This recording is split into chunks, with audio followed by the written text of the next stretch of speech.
We're going to show a video now that shows how the port and everyone on the waterfront came together recently and hit one out of the park and ended the year on a very high note.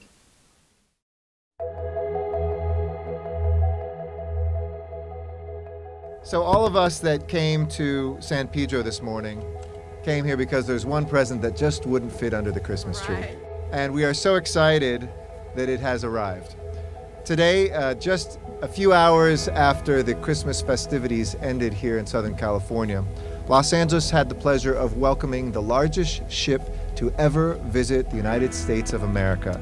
This is the largest ship to ever dock anywhere in the United States, the CMA CGM Benjamin Franklin. This ship is called the Benjamin Franklin because it embodies the relationship that has existed between our nation and France. And this company, which is French-based in Marseille, and the United States have for so long had such a close relationship, and our very first ambassador to France was Benjamin Franklin. And here we have this great French ambassador visiting America and repaying the favor. This day really began 30 years ago with the foresight to create a deepened channel, a widened turning basin, and fortified wharfs. But the story really is here today. And once we had the ability to bring in the Benjamin Franklin, it was 4 simple phone calls. One to Bobby Olvera, one to Joe Gasparov, one to Danny Miranda, and then a discussion with Ray Familetti. Today the ILW is part of this whole operation, from the ILW port pilots to our ILW police officers, the ILW security, foremen, marine clerks, longshoremen. This is truly a spectacle of ILW cooperation with the Port of Los Angeles. I want to thank Gene and Brother Trombley. We've been working hard to make sure that today's call was successful, filling all of our labor, getting the guys out here, turning 2. Thank you today to CMA CGM for allowing our team here in LA to take on the big ship. And we want to prove to the world that Los Angeles is big ship ready. So today, in front of you, you have the future of container shipping. This is a future that resides in ultra-large vessels like the Benjamin Franklin. It's a large vessel, it's 1,300 feet long and 177 feet wide. And as you heard from the mayor, it's bigger than the Empire State Building. So I think as a symbol, it means something. The Ben Franklin offers lowest CO2 emissions per container, per kilometer, 37 grams total. And this ship has met 2025 emission standards. And lastly, being here with our partners both in labor and the business industry shows that industry and labor are more than prepared to service large vessels like the Ben Franklin. I commend the captain and the crew of this ship for their commitment to expanding trade and commerce within our great nation. So this one is specific for me because it was the largest vessel ever to come to US, and I'm really glad. I'm back in Port of LA after 15 years. When I look up at this ship, I don't just see a 20-story building. I see a reminder of what is possible. Thank you, and you will always remember when you came to 3342 31 North, 118 1506 West, because that is the greatest port on the face of the earth. Congratulations.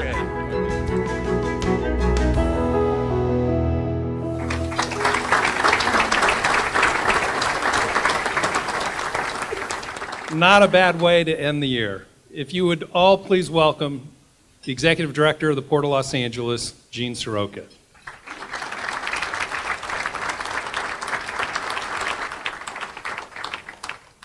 Thank you, John, for that stellar introduction, and now you have to live up to it. But I really want to thank everyone who has come out today.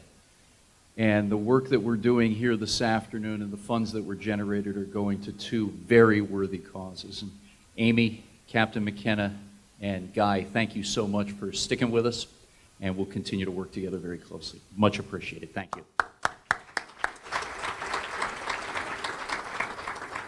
The proceeds going to both ITEP and the Seafarers Center of Los Angeles and Long Beach continue to be woven into the fabric of our culture and the work that we're trying to do in education and support for our industry and hopefully for the leaders of tomorrow is of paramount importance to us, so we thank you.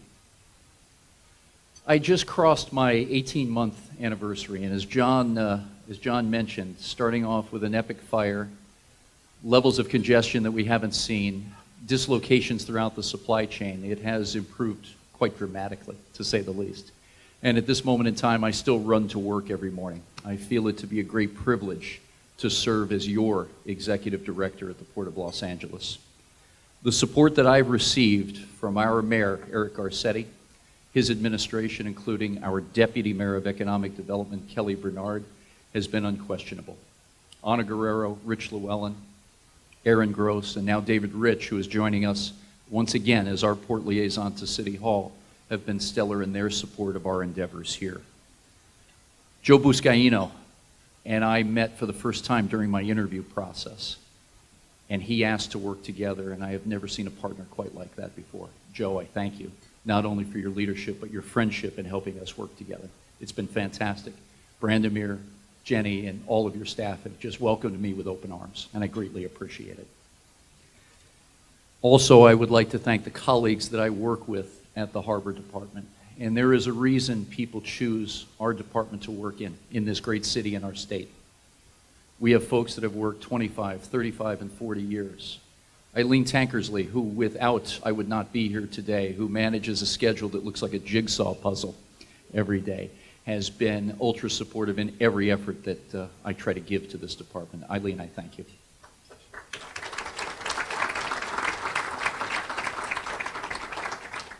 And we have, through the guidance of what I consider to be an ultra-supportive Harbor Commission, led by Ambassador Vilma Martinez, Vice President Arian, Commissioners Castellanos, Renwick, and Perosi, have also been single-minded in their support for what we're attempting to do, and without whose guidance we also would not have made the progress to date that we have. And it goes to what we've also tried to create, a high-performance team, with leadership coming from various areas. We needed strength and to help navigate the architecture of the government at the federal level, state, and local. And we were pretty blessed when Kelly brought up the idea to have Don Lu come back home and help work with us as Chief of Staff. Tony Gioiello, running development, who knows every square inch of our port and has come up through the ranks. Mike DiBernardo, in the same fashion, who I worked with many years ago, and we've renewed that friendship again. Marla Blevins, who comes from the airport and the convention center, who brings to us a level of financial savvy that we needed and will help us navigate to the future. And Chief Gazy, who was recently appointed permanent chief of port police, bringing long tenure from Orange County right here to our port and world-class leadership. And to that team, I have the utmost respect and am indebted to all of your service. I thank you.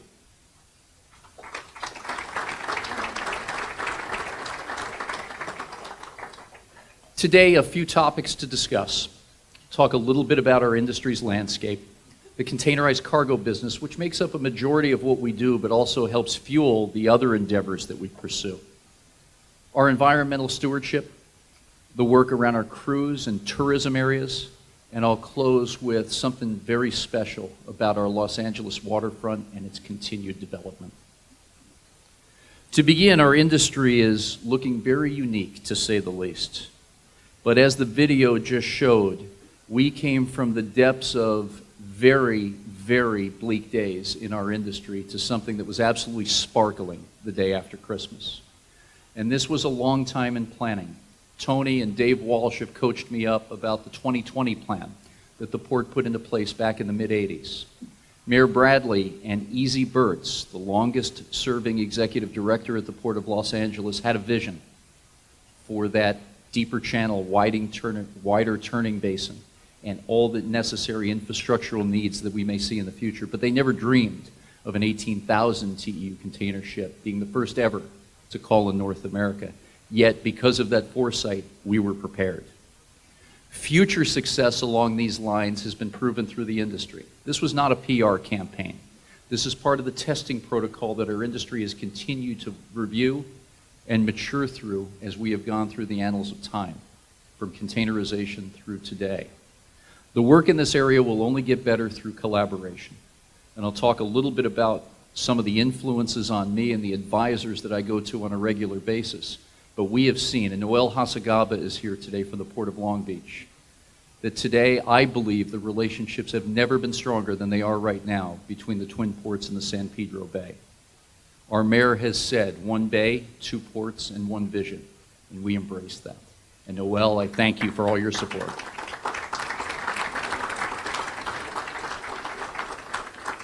And that collaboration will continue through our two ports, our business partners, our community members, and our advisors. The industry is quite exciting, but it's extremely complex. The look at potential mergers and those that have already been announced, consolidation of our industry, vessel capacity outstripping demand, alliances, price compression, liner business pressure, the changing advent of what the cargo owners will need and respond to, the third lock of the Panama Canal, and many other issues that face hurdles and challenges that we must meet head on. The look at that is also quite complex, and as you'll see from some of the slides, because of the travails that we witnessed earlier this year, in my view, we lost about 400,000 containers because cargo ships were at anchorage and they were not turned quickly enough to maintain normal schedule routines back to Asia. That would amount to some 30 ship sailings. If not for that, we'd have been on pace for another record year. But again, we faced the headwinds and we moved forward, developing those collaborative relationships that, again, I believe are building a pathway towards future success. We are bringing cargo back to the West Coast and specifically to Southern California. The numbers and the industry observers have all revealed that. But it's our job to continue to earn that business every day. More on that in a moment, but I think we have a single-minded focus in just that area. Creating better information flow with all the data points that are in our supply chain universe today, the need to harness that information and have it for predictability, forecasting, and reliability purposes is also of great importance to us. And we witnessed this firsthand. Mike DiBernardo and Eric Karras worked very closely with CMA CGM in the planning for the Benjamin Franklin and had an influence on the sequence loading and the stowage patterns that were being produced in Shanghai, Ningbo, and Busan. We had the full complement of vessel data 13 days prior to vessel arrival here in Los Angeles. That allowed us to work very closely with locals 13, 63, and 94, make sure that we planned well with our Western Railroad partners, our truck community, and our thought leaders in the brokerage and forwarding areas. Never before had we seen that data flow with that line of sight, and I think that is also a very good look at what our future holds.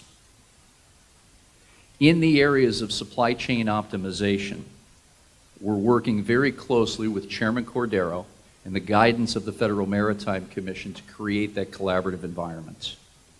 Back in February 27th, to be specific, the Commission voted unanimously to expand our talking agreement with the Port of Long Beach so we could discuss all aspects of the supply chain and get very creative, with the exception of terms and price with our customers, and that's understandable. But the work there that the Commission did in Washington, D.C. fostered where we are today and where our line of sight is going into the future. We began our first kickoff meeting in March with more than 100 stakeholders in attendance. Some of you here today were at that meeting. Since that time, we have held more than 34 meetings, filed minutes with the FMC, but more than that, we have brought relationships together even closer, where meetings that are unofficial are now taking place between supply chain partners to better our business. We have created a steering committee between John Slanger up from Long Beach and myself, a core committee that will go on into perpetuity with the major stakeholders in the supply chain, and 3 specific working groups to get after the immediacies of our customer needs. All of which, Chairman, I report back to you are moving along even at better pace than I had imagined, and we will continue to raise the bar for you. The look on the achievement side of the supply chain optimization is beginning to take place. We did have influence in bringing the chassis operators together to form the first of what we are calling an iterative phase of interoperable chassis pools. We saw in the first 7 weeks a 30% gain in efficiencies right off the bat with respect to the movement of laden containers. We have seen alliances start to form in different ways talking about their stowage capabilities. And Bobby Olvera talks about this on a regular basis, how we can get the industry back to a sequence loading plan so we can have a better look at what we need to do on the ground here in Los Angeles and Long Beach. The further work that we do in this area, again, will advance our purpose of trying to add value to the supply chain. I think both the ports of Long Beach and Los Angeles have a similar view. that our jobs are to enable the success of our customers and stakeholders across a wide array of businesses that we support here in San Pedro's Bay. I also want to thank the chairman. Because of what we announced early on, it gave the industry momentum when it sorely needed that. And the good news stories after that were also not for public relations purposes, but to get after the needs of the industry. And to be able to work side by side with folks like Bob Curry Sr., Jeff Bergen, Fran Inman, in addition to Michelle Grubbs and John McLaurin, really gives a young guy a shot in the arm to say we're going to do something better for the industry. And I thank those leaders for stepping up on a volunteer basis to help us with our mission. The other aspect of this collaborative effect is also very important because for the first time, at least as represented to me, Longshore Labor has a seat at every table and every meeting in which we gather. And putting ideas together and making recommendations on how we can do a little bit better each day goes to the credit of the leadership of those three locals and the international in San Francisco. And without that important value add, I don't think we're at the same place and time that we are right now. So gentlemen, I thank you for your great support.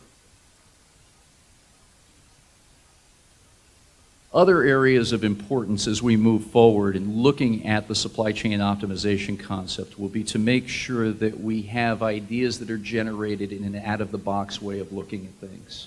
Because we have done things a certain way for many years doesn't mean that we'll meet the expectations of the future. And having that changing mindset is also a buoy to what we need to do and get accomplished. That being said, our port continues to invest in our infrastructure and our capabilities. Over the next 10 years, we have outlined a $2.6 billion capital improvement plan. About half of that will come to fruition over the next 5 years, and we're spending more than $1 million a day at our port to continue our modernization and management flow. Today, infrastructure development is simply one piece, but it's no longer only bricks and mortar. It's about repurposing land for better use, process management to be a participant in the conveyance system of the supply chain, and bringing technology, such as ideas like Cargo-Matic, Quick 180, and the US DOT's Freighta system, ideas that can make us manage our business in a little different way. But that infrastructure development continues to be important. And the work that we're doing at TRAPAC, at YTI, Evergreen, and at the work over at Everport as a new entrant are also going to be continuing. And that focus on understanding our customers' needs will be right in our line of sight. We are the nation's #1 container port, and that is not for bragging rights. It allows us to do some things that are very important. To reinvest in our port, as I mentioned on the infrastructure side, but it also allows us to reinvest in our community and our environmental strategy. Over the past 10 years, we have invested more than $600 million in our community. And according to advisors in Washington, we are the first public infrastructure agency to develop a public access investment plan in the United States. And that idea was born out of one simple concept. If the port succeeds, the community will succeed. And it is a reciprocal relationship. When that community succeeds, our port succeeds as well. And built upon that architecture is where we move forward. Because also being that nation's #1 container port will hopefully allow us to attract tomorrow's leadership. And being the destination employer of choice for young graduates and others who want to be a part of our industry is something I believe we have an obligation to provide. In our other cargo categories, we have 7 unique lines of business in addition to our containerized cargo business, all of which assist us in great ways by creating diverse opportunities for the industry, as well as employment concepts and ideas for those who wish to join us. Other industries are a little uneven, but the work that we're doing here at the port today on the cargo and industrial side continues to exceed expectations. From an environmental strategy standpoint, it is unquestioned that the ports of Long Beach and Los Angeles have far been leaders in our industry. I attended a conference of International Association of Ports and Harbors this past spring in Hamburg, Germany. And of the other 248 delegates that joined the ports of Long Beach and Los Angeles, we were looked to not only as leaders, but advisors to replicate those best practices that we've adopted here. And this environment goes back more than 10 years, when we first developed collectively the Clean Air Action Plan. I report to you this afternoon that we have met or exceeded nearly all of our goals that were to be accomplished by year 2023. And at that point, John Slangerup and I made the decision. Thank you.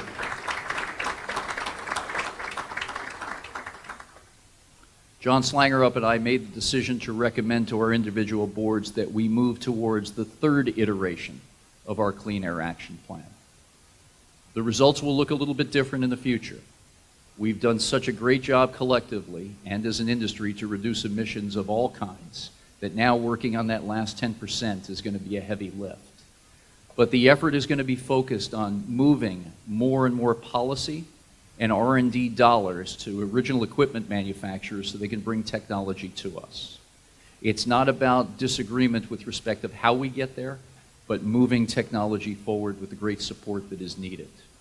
Our customers and our tenants here at the Port of Los Angeles and the stakeholders in the supply chain have also invested countless dollars into trying to improve the quality of air, water, and our lives here in Southern California, and that must continue to be recognized. Without your collective efforts from the private sector, we also would not be where we are today, and I thank you. As we move forward with CAP 3.0, we will continue to ensure that it is a very public process, to continue to work on idea generation from thought leaders who can help us move forward in the direction that we aspire to go. But with that also comes a little bit of work that we need to do, and that's why we've called on folks who normally wouldn't be at the table to give us advice and guidance. It may not be only technology that takes us to the next place, but it also will be the work around supply chain efficiency. The less touches on a container mean the smoother we go and the less emissions that are borne to the air and water. And if we continue to hold those postulates true to form, I think we'll be quite successful. Our cruise business continues to work in a proper direction. Chris Chase has led our forces in that area for a number of years, and I've had the privilege of being able to go call on our customers with Chris, and there is probably no one in the industry that knows this part of our business better. In working that area, we're starting to reestablish long-term relationships in looking at what our cruise business could be like in the future. Following our city's lead, where we had record numbers for tourism again last year, we brought nearly 500,000 visitors to our waterfront through various programs and development.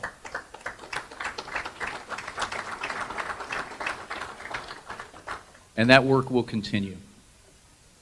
Each cruise vessel that calls at the Port of Los Angeles generates approximately $1 million in economic funds for our city and our neighborhoods. To continue to perpetuate that thought and bring more partners together is again a goal that Chris and I share. As we look to the development of that business, we also need to recognize a number of other folks. The three presidents of our chambers of commerce here in the Harbor Enclave, Dan Hoffman from Wilmington, Elise from San Pedro, and Joanne Valley from Harbor City Harbor Gateway, have continued to be extremely supportive and creative in bringing ideas for tourism and more commercial aspects to our business here in the harbor area. PBID has also been working very close with Doan and others at the Harbor Department to, again, create some development opportunities that have yet to be tapped here in our harbor area. There'll be more good news to come from these folks. And then another group of folks that I looked up to quite a bit for advice. Jonathan Williams from the USS Iowa, who again is breaking records, over 100,000 visitors to the Iowa this past year. Rachel Sindelar from Crafted, and as you know, we're doing some very unique things at the Crafted facility, investment in warehouses that are the hallmark of this port and now being repurposed for retail, dining, and entertainment venues. There'll be more good news stories like that in the not too distant future. Along with Mike Ungaro and Jeff Gibson from the state's largest restaurant, the San Pedro Fish Market. Little known fact, but more than 1.1 million diners spent time at the San Pedro Fish Market last year, making it the state's largest restaurant by service and the 10th largest attraction. To be able to build on those capabilities and all the good times our family and friends have, you'll see more in this area as well. And so many others to thank in trying to build that diversified book of business that has been created here and grow in the same like and kind. I mentioned just a moment ago about our waterfront and our public access investment plan. What we have done is tied the success of the port directly to our investment in our communities. 10% of our gross profit goes directly into community development for infrastructure. And as our port grows, so will that investment and our commitment here in San Pedro, Harbor City, Harbor Gateway, and Wilmington. In a moment, I'm going to show you something pretty special. And again, with credit to our great team in graphics, Teresa Adams-Lopez, and many others, Lee Smith, who have put together something very special that will be seen for the first time here this afternoon. But within our public access investment plan, we have done numerous community meetings. We've sought advice from elected and appointed officials, thought leaders in our hometown and neighborhood communities to try to get after exactly what we need to do here to make this a better neighborhood for all. We've outlined specific projects in both San Pedro and Wilmington that have timelines and dollar figures attached as commitments from the Port of Los Angeles. Good work, early start. There is much more to do, but I like the traction that we have gained, and the support from the Harbor Commission in allowing us to do this outreach has been unquestioned. With respect to our waterfront in a little more fine detail, our Ports of Call redevelopment plan continues to move forward. And I know in our community this is one of the most important topics because we want places to go and relax with family and friends and have an enjoyable evening on occasion. We're about to approach the 3-year anniversary of announcing the development team to this program. And I stand before you today to tell you that we will reach an accord in very short order and move forward with some amazing development here on our waterfronts.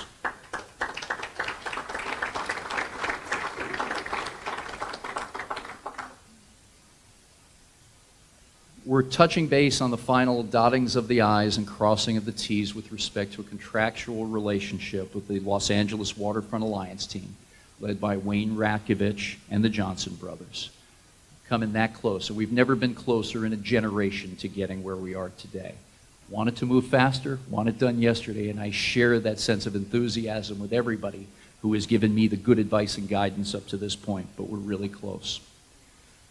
The developer will be announcing shortly that they will hold a public meeting on March the 2nd at the Warner Grand Theater here in San Pedro to unveil the plans to the community and all interested parties. Long-awaited renditions of what the future will look like on our LA waterfront will come to reality in a few short weeks. And we're just waiting with fever pitch to see what those plans exactly look like and how we can continue to modernize what we're doing on our waterfronts. As a major cargo-serving port, I think we have also recognized here that everything is important. And the dedication and support that we've seen from our team in working towards closing this deal has been something that is quite inspiring. And to Doan, Mike Galvin, and the many others who are working on this, Ed Robles, Dina, I thank you for your great work. Helen Sock from the City Attorney's Office as well makes up that core team that has been working around the clock to get this deal done. And what I'll share with you at this time is that our belief starts with the mayor and Kelly in wanting to get this deal executed, completed, and with the great guidance of our councilman, Joe Buscaino, who has been our forceful driver into making sure that we take a look at all possibilities. That has really helped tremendously. The Rakovich Company has been in business for more than 40 years here in Los Angeles. They have planned and developed more than 18 million square feet of retail, dining, entertainment, and office space. Today, they have renovated and built over $2.25 billion worth of real estate in our communities and manage today more than 4.5 million square feet of business property in our surrounding areas. We believe these are the right folks to do business with, and I think they'll prove that in pretty short order. And at this juncture, what I'd like to do is show you a quick video to share with you a little bit of time-lapsed photography that has come from our graphics department to show you how that transformation of our waterfront has been moving forward and how it will look in the future. So if we could cue up the tape real quick.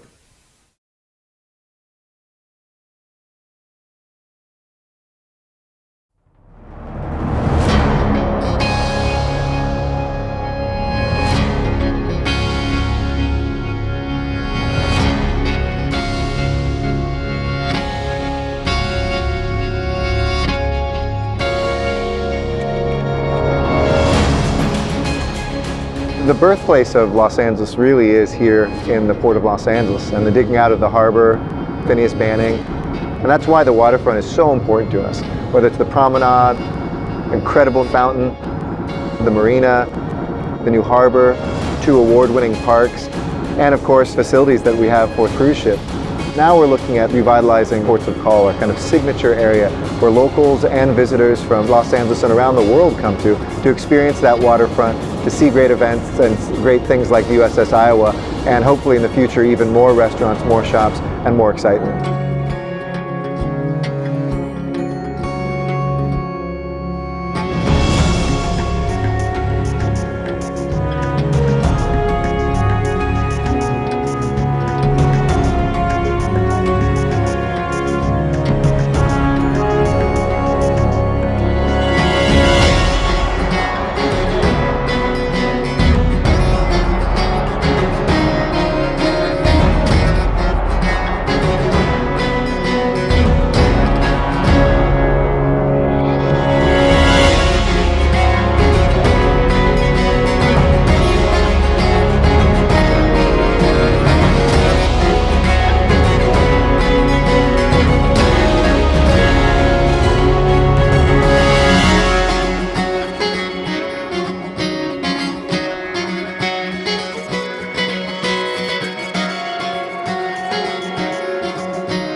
last 10 years, you've seen a significant progress. All the right pieces are falling into place, and this is a time to come together to celebrate the fact that the LA waterfront is moving. This LA waterfront is going to be a premier event venue for this entire region. We're all excited about bringing new retail, dining, entertainment experiences along our LA waterfront with the development of Ports of Call. The Port has invested millions of dollars of infrastructure to bring people from all over the world here, locals, visitors alike, to experience the LA waterfront. In the next several years, you're going to see transformation taking shape along the LA waterfront.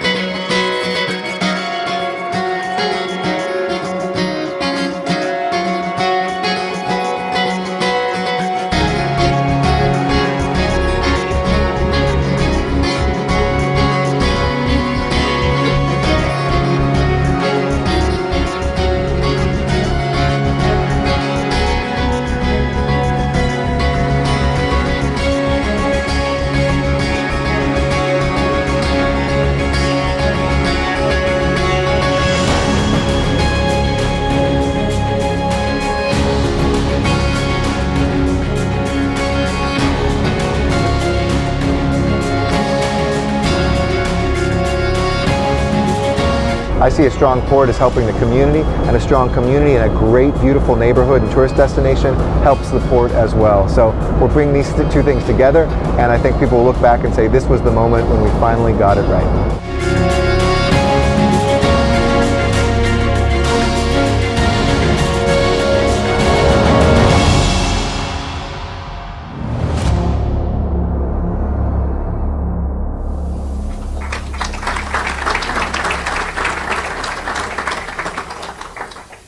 The state of our port is strong, nimble, and forward-leaning. We will continue to endeavor to achieve greater heights each day, strengthen our partnerships and relationships with our customers, friends, stakeholders, and community members. Our leadership in the environmental area will continue to grow rapidly and with loud and resuming results. The work will continue on the supply chain optimization side to play to the best of our ability in making our industry the best. And with that, I am extremely humbled with the turnout today, and I thank you for your ongoing support. Thank you very much.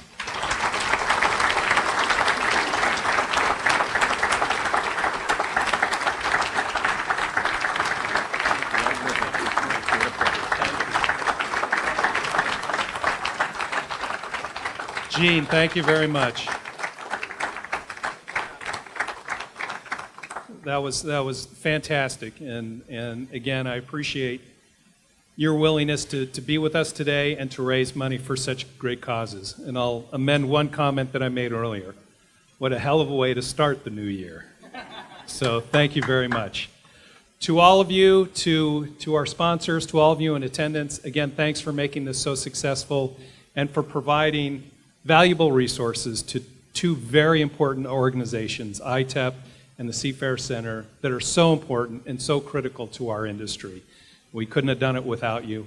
Again, thanks to the Harbor Commission for all of their support, to Gene, and for all of the staff at the Port of Los Angeles, and for all of your hard work. And we stand with you going forward.